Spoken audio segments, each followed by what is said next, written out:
जय हिंद दोस्तों। उम्मीद करता हूँ आप सब अच्छे हो। दोस्तों लोन रिकवरी हेल्प में मैं सभी का स्वागत करता हूँ। दोस्तों अगर आप जॉब कर रहे हैं या बिजनेस कर रहे हैं या तो फिर आपका जो कमाने वाले व्यक्ति है वो बीमार हो गया है या फिर उसका कोई मिस हैपनिंग हो चुकी है या फिर आपने कहीं ऐसी जगह पैसा इन्वेस्ट कर दिया जहाँ से पैसा वापस नहीं आएगा, आपका पैसा डूब चुका है, तो इस स्थिति में आने के बाद व्यक्ति एक टाइम पे ऐसा सोचता है कि अब ना जाने मेरे साथ क्या होगा। उसके मन में बुरे बुरे विचार आना, क्योंकि जब आप एक जॉब करने वाले व्यक्ति हैं, बिजनेस करने वाले व्यक्ति हैं, बिना लोन के आप अपना बिजनेस नहीं चला सकते।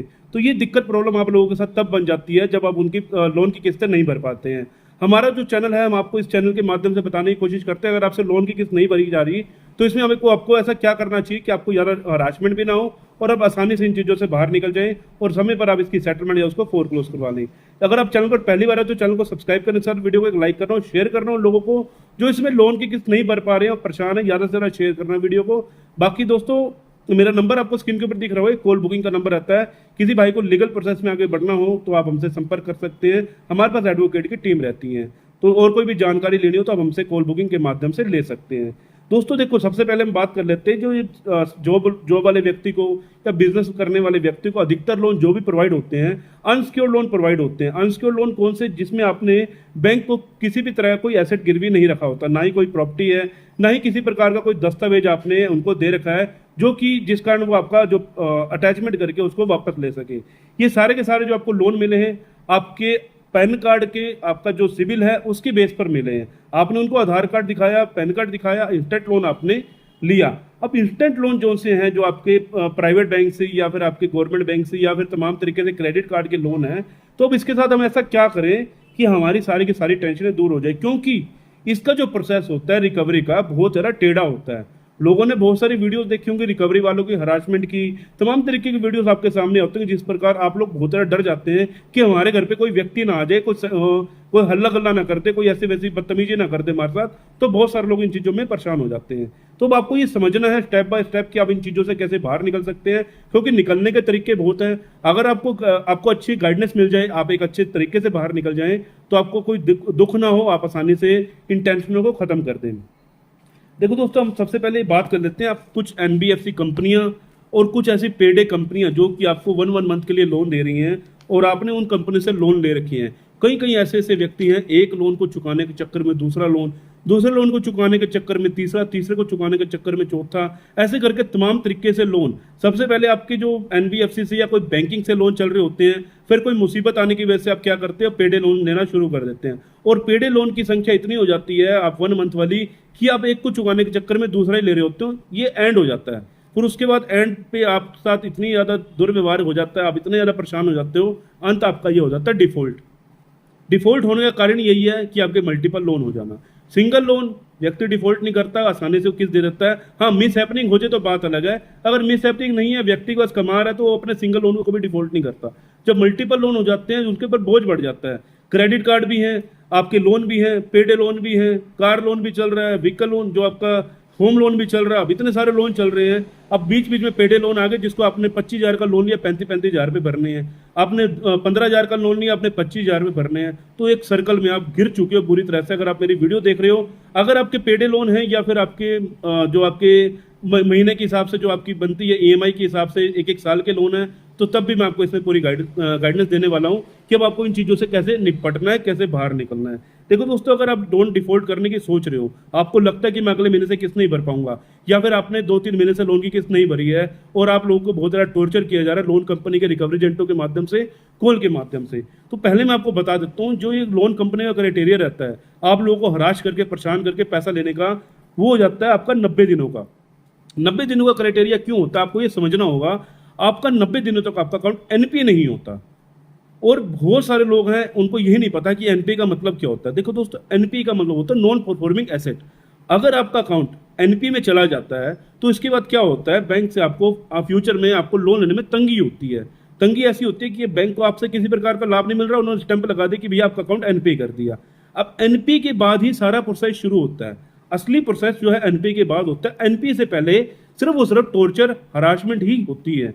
ये चीज आपको ध्यान रखनी होगा। अगर आप सर्वाइव करते हैं 90 दिनों तक, 90 दिनों का सर्वाइव होता है, अगर आप 90 दिन तक सर्वाइव कर लेते हो तो आप आसानी से लोन में सेटलमेंट, लोन में फोरक्लोज, लोन में वेवर आप आसानी से ले सकते हो। अगर आप 90 दिन तक नहीं कर पा रहे हैं तो दोस्तों फिर इसमें सेटलमेंट नहीं होगी, फोरक्लोज ही होगा। अगर एनपीए के बाद अपने अकाउंट को रेगुलर रखना चाहते हो तो अपनी जितनी किस्तें बाउंस की हैं आपको उतनी किस्तें भरनी होंगी। अब आप ये सोचो कि मुझे सेटलमेंट की तरफ जाना है, तो सेटलमेंट का भी एक प्रोसेस होता है। अब देखो दोस्तों, अब आपने शुरुआत करी, आपका 0 दिन, पहला दिन है, आपकी ईएमआई मिस हो गई है, आज आपकी ईएमआई मिस हुई है और आप ये चाहते हो कि भैया मेरे को इसमें बिल्कुल पढ़ना नहीं है, मेरे टेंशन बिल्कुल खत्म करनी है। तो सबसे पहला जो आपका प्रोसेस रहता है वो रहता है आपको एक बैंक को एक लीगल प्रायर नोटिस भेजने का। जो लीगल प्रायर नोटिस होता है उसमें साफ साफ लिखा रहता है, जो एडवोकेट के माध्यम से भेजा जाता है, कि मेरे क्लाइंट के साथ प्रॉब्लम चल रही है, मेरे क्लाइंट इस समय पैसा भरने में असमर्थ है, जॉब चली गई है, बिजनेस में लॉस हो गया है, तमाम तरीके से उसमें शब्द लिखे रहते हैं। तो अगर ये लोन कंपनी तक पहुंचा देते हैं लोन से पहले पहले, तो इसमें 50% चांस रहते हैं आपकी कॉल भी स्टॉप हो जाती है, रिकवरी एजेंट आने भी बंद हो जाते हैं। लेकिन कुछ ऐसी ऐसी कंपनियां जो आप लोगों को टॉर्चर करती हैं, परेशान करती हैं, कुछ ऐसी कंपनियां नहीं मानती हैं। अब वो मान रही है या नहीं मान रही है, हमें उससे मतलब नहीं, हमने आरबीआई की गाइडलाइन को फॉलो किया है, हमने बैंक को लीगल प्रायर नोटिस भेज दिया। लीगल प्रायर नोटिस एक ऐसा सबूत है जो कि आपको फ्यूचर में काम आता है। कल को आपके साथ बैंक कोई भी दिक्कत परेशानी लेकर खड़ी कर देता है, मान के चलो रिकवरी वाले आपको गंदी गंदी गालियां दे रहे हैं या तमाम तरीके से आपको यार बहुत ज़्यादा परेशान कर रहे हैं, तब भी आपका लीगल प्रायर नोटिस काम आता है। अगर घर पे रिकवरी एजेंट भी आ रहे हैं तब भी आप उनको लीगल प्रायर नोटिस कॉपी दिखाकर आप उनको वहां से रफा कर सकते हो, वहां से उनको निकाल सकते हो। क्यों? क्योंकि रिकवरी एजेंट का काम आपके घर के डोर से बाहर है, डोर के अंदर बिल्कुल भी नहीं है। आप उनको लीगल प्रायर नोटिस की कॉपी दिखाओ, अगर नहीं मान रहे तो आरबीआई में उनकी शिकायत करो, उनकी वीडियो रिकॉर्डिंग करके, तब भी आपको इसमें फायदा मिलता है। आपको उसमें कंपनी मुआवजा तक देती है, अगर उसका नाम कंपनी का नाम हो तो आपको कंपनी मुआवजा तक देती है कि कोई भी व्यक्ति, देखो पहली बात यह है, लोन की ईएमआई ना भरना, लोन को डिफॉल्ट करना कोई कानून की श्रेणी में नहीं आता। पैसा है तो पे कर दीजिए, नहीं है तो देखो अब पैसा नहीं है, प्रॉब्लम चल रही है, तभी तो लोन की किस्त नहीं भर रहे। कौन अपना सिविल खराब करना चाहता है? आप अपना सिविल अगर खराब कर रहे हैं तो सोच समझ के कर रहे हैं, जब आपके साथ प्रॉब्लम चल रही है तभी आप अपने सिविल को खराब कर रहे हैं। अब सिविल खराब हो ही रहा है तो भैया मैं टॉर्चर तो सहन होने दूंगा। हाँ, लीगल का प्रोसेस जो कंपनी ने करना है वो कर सकती है, लेकिन ये 90 दिनों का जो सीन है, सिर्फ लीगल, ये जो लीगल का कोई प्रोसेस नहीं होता 90 दिनों तक, सिर्फ वो जो प्रोसेस होता है आपको सिर्फ टॉर्चर करने का, हरासमेंट करने का। अगर आपके पास दिन भर में 100 कॉल आ रही हैं, अपने फ़ोन में डीएनडी एक्टिवेट कीजिए, या तो आप अपने फ़ोन में ट्रूकॉलर डाउनलोड कर लीजिए, या कोई भी ऐसे थर्ड ऐप जो सी आपके फ़ोन को बार बार आने ना दे। ओनली फ़ोन बुक वाली आप कर लीजिए कि आपके फ़ोन बुक के जो नंबर हैं उन्हीं से आपके पास कॉल है, रिकवरी वाली की कॉल ना आए। अगर आप एक लीगल प्रायर नोटिस भेज देते हो तो उसके बाद कोई भी कॉल उठाने की जरूरत नहीं है, क्योंकि टॉर्चर वाली कॉल होती है, आप अपने काम की तरफ से ध्यान दे पाओगे। अगर आप सोच रहे हो कि मैं नई जॉब ट्राई कर लूँ, लेकिन पीछे से स्पैम कॉल इतनी आती है आप नहीं उठा पाओगे, आप उसको सारी का डीएक्टिवेट कर दो, कोई भी दिक्कत नहीं आती। चाहे एक बिजनेस करने वाले व्यक्ति है, घर पे कोई बीमार है, सभी को स्टेप उठा लेना चाहिए। कई लोग ऐसे हैं ना, अपना पैसा पता नहीं ऐसी ऐसी ऐप में लगा देते हैं, आप भी समझदार हैं कि आपने कहाँ पैसा लगाया और आपका पैसा डूब चुका है। आपने शुरुआत कहाँ से की थी, कहाँ पर आगे, ये चलो हो जाता है व्यक्ति के साथ, लेकिन अब इससे निपटना आपको ही पड़ेगा। 90 दिनों तक आपको सर्वाइव करना है। लीगल प्रायर नोटिस देखकर, लीगल प्रायर नोटिस देने के बाद बैंक ये है, अगर बैंक शांत होता है तो गुड है, नहीं हो रहा तो भैया बैंक अपना 92 दिनों के बाद स्टेप लेना शुरू कर देता है। अब जो स्टेप आते हैं वो सबसे पहला स्टेप आता है आर्बिट्रेशन का, या फिर आपको सबसे पहले डिमांड नोटिस भेजती है कंपनी। डिमांड नोटिस में लिखा होता है कि हम कंपनी अब क्या करेगी, उसमें प्रोसेस क्या करेगी कंपनी। पहला प्रोसेस क्या होता है कि वो आपको डिमांड कर रही है हम आपका ईसीएस बाउंस कर देंगे, क्योंकि बहुत सारे लोग बोलते हैं कि भैया मेरी ईसीएस बाउंस होगी तो ईसीएस बाउंस में मेरे को प्रॉब्लम क्या आएगी। कई व्यक्ति का क्या होता है, सेम बैंक में अकाउंट है, आपको मान के चले एबीसी बैंक में अकाउंट है और एबीसी अकाउंट में ही आपका जो है आपका क्रेडिट कार्ड है, तब एबीसी मर्ज होकर आपके अकाउंट को माइनस में डाल देता है। ये भी आपको पता होगा, माइनस में डाल देता है। अगर नहीं पता तो वीडियो देख के समझ आ जाएगी। अगर आपका सेम बैंक में आपका अकाउंट है और सेम बैंक में आपका क्रेडिट कार्ड है तो आपका वो माइनस में हो जाएगा। ये चीज़ आपको ध्यान रखनी है। तो अगर आपको उसमें चल रहा है, आप अपना अकाउंट चेंज करवा लीजिए ताकि आपको फ्यूचर में दिक्कत वगैरह ना आए। बस आप लीगल के स्टेप में पीछे मत हटिए। अगर आप लीगल के स्टेप से पीछे हटते हैं तो लोन कंपनियां जो है आपका फायदा उठाकर, मतलब फायदा तो क्या ही है, वो लीगल का फायदा उठाकर आप लोगों को फंसा सकती है। तो आपको इसमें क्या करना है, आपको कुछ नहीं, धीरे धीरे आपको स्टेप बाय स्टेप चलना है। ये नहीं है कि आपको हर महीने परेशान करना है, हर महीने आपको नोटिस के रिप्लाई देना है, ऐसा कुछ नहीं है। जब कंपनी आपको नोटिस भेजती है, जो भी नोटिस आपके पास आता है, चाहे उसमें कुछ भी लिखा हो, किसी एक्सपर्ट से पूछ लीजिए कि भाई इस नोटिस में क्या करना है, इसका रिप्लाई देना जरूरी है या नहीं है। क्योंकि आपके पास अगर एक कंपनी 50 मेल वगैरह कर रही है, 50 मैसेज भेज रही है, 50 आपको नोटिस भेज रही है, तो हर एक नोटिस असली नहीं है। बहुत सारे नोटिस ऐसे हैं जो फर्जी होते हैं, तो वो आपको किसी एक्सपर्ट के माध्यम से ही पता चल सकते हैं। वो पता करवा लीजिए, हाँ अगर जरूरत है तो उसका रिप्लाई कराइए। आपको जो मेन नोटिस होते हैं, देखो सेक्शन 25 ईसीएस बाउंस का, ईसीएस बाउंस में आपको मैं वैसे बता देता हूँ, अगर जो नियम के अनुसार 2 साल की जेल और 100% पेनल्टी का प्रावधान दिया जाता है। और अगर आपका चेक बाउंस है, इसके अंदर भी आपका 2 साल की जेल और 100% पेनल्टी का प्रावधान दिया जाता है। अब आप इसमें क्या करते हैं, आप कुछ नहीं करते, आप छोड़ देते हैं, जो होगा देखी जाएगी।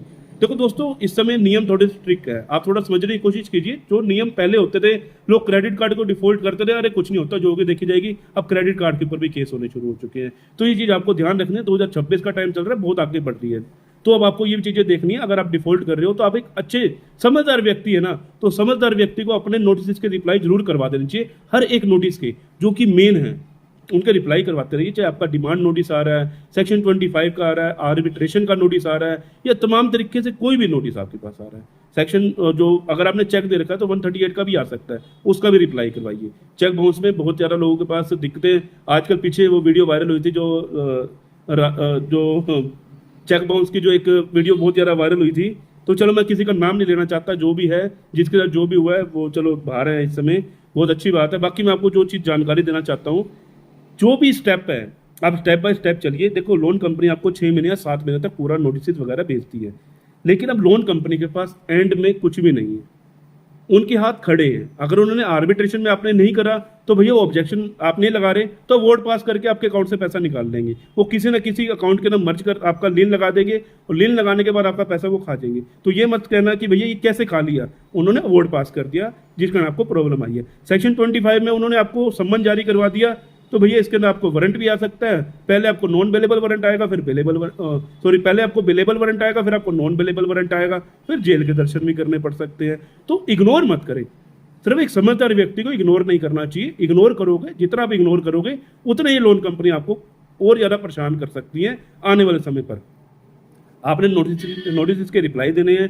अगर आपके पास कोई कोर्ट से सम्मन आ रहा है तो उसको भी ये मत सोचिए कि आपको सम्मन आ गया तो जेल हो जाएगी। डरिएगा मत, घबराइएगा मत। बहुत लोग क्या करते हैं, जैसे सम्मन आता है अपना एसेट बेच देते हैं, गोल्ड बेच दिया, ये और चीजें कर दी। आपको सेटलमेंट अगर करवानी है तो सेटलमेंट भी हो जाती है। अगर आपका मान के चले आपका 60,000 का लोन है या 1 लाख का लोन है, हम छोटे लोन की बात करते हैं, बड़ा लोन भी होता है 10-10 लाख 20-20 लाख के लोन है। अगर आपका लोन है तो ये मत सोचिए कि अगर आपको सम्मन जारी हो गया, कोई नोटिस जारी हो गया, आर्बिट्रेशन जारी हो गई है तो आपकी लोन की सेटलमेंट नहीं होगी। सेटलमेंट आपकी वारंट आने के बाद भी हो सकती है। तो ये मत सोचिए कि आपको अगर आपके पास वारंट या फिर आपके पास किसी भी तरह का कोई ऐसा कोई नोटिस आ चुका है कि आप एकदम से हड़बड़ी में गोल्ड बेचकर, अपने घर का एसेट बेचकर आप उनका पैसा दे रहे हैं, ऐसा नहीं है। आपको धीरे धीरे कंपनी से बातचीत करके किसी एक्सपर्ट से बातचीत कीजिए कि मुझे क्या करना चाहिए। आपको जब तक, देखो आप लोगों को समझ नहीं है, मैं मानता हूं आपको समझ है, लेकिन आपको पूरी समझ नहीं है। अगर आपको पूरी समझ होगी तो भैया आप कभी भी इन चीज़ों में पीछे नहीं हटोगे।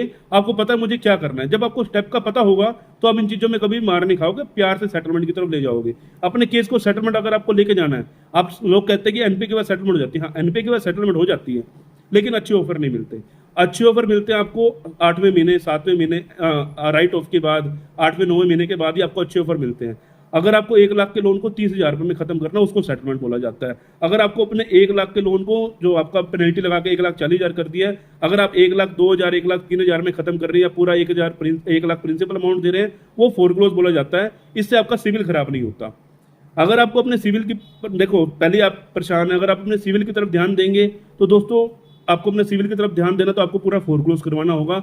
अगर आप चाहते हो कि भैया मेरे को सिविल से मतलब नहीं है, मैं फ्यूचर में लोन नहीं लेना चाहता, तो आप सेटलमेंट की तरफ जा सकते हैं। 1 लाख के लोन को 30,000 रुपये में, 40,000 रुपये में जो कंपनी का ऑफर होगा आप उसमें खत्म करवा सकते हैं। तो बिल्कुल भी डरिएगा मत, घबराइएगा मत, समझने की कोशिश कीजिए। लोन कंपनियां सिर्फ और सिर्फ प्रोसेस के हिसाब से चलती है, लेकिन प्रोसेस का आपको पता नहीं। अगर आपको प्रोसेस का पता रहता तो आप कभी भी परेशान ना हो। तो उम्मीद करता हूँ जानकारी आपको अच्छी लगी होगी। मिलते हैं किसी और इन्फॉर्मेटिव वीडियो के साथ। जय हिंद, जय भारत।